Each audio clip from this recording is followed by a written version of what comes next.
All right, welcome back. You know, this morning, some of you may be getting ready to bike to work in the cold. Could be cheaper, though, because of the gas prices. We've been talking about that in the Bay Area, though. You might not be alone. That's right. You know, Tampa and St. Pete, they're getting recognition for being more bikeable. Zillow recently rated different communities on the presence of things like bike lanes, trails, hills, road connectivity, and the number of cyclists in the area. So here in Florida, Tampa was ranked 5th, St. Pete, 2nd. Not bad, right? Jenny, you live in downtown Tampa. I live here in St. Pete, so we decided to take a little trip to test out just how bikeable our cities are.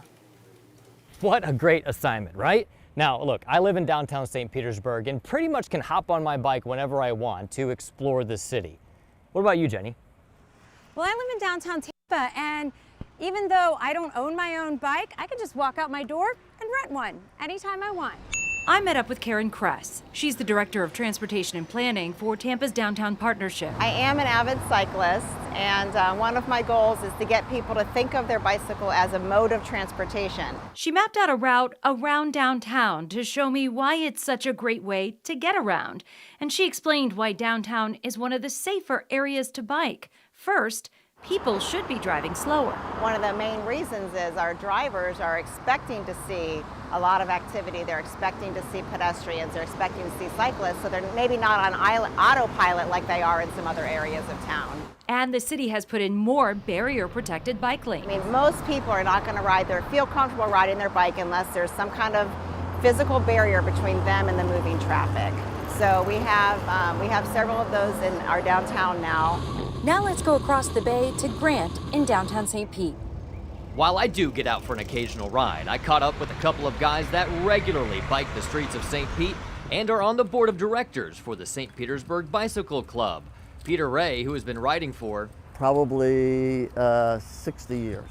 And John Bird, who both agree that St. Pete certainly has some of the best weather in the country for cycling. The flat terrain and beautiful scenery certainly doesn't hurt either. But one thing really working for St. Pete is the network of 38 miles of bike trails within the city of St. Petersburg, with the Pinellas Trail being the primary artery. The trail works pretty well, but we have, there's already something like 1.5 million people that use the trail every year, which is a phenomenal number. Being very transparent, I think, is the safest route around here. Obviously, there's a few stops, but you're not in the main street. But also getting a chance to see the behind the scenes, the intricate spaces of St. Pete and what it has to offer. The Tropicana field over here, baseball field, being close to Central. That leads you to the heart of downtown, where you don't even need to own a bike.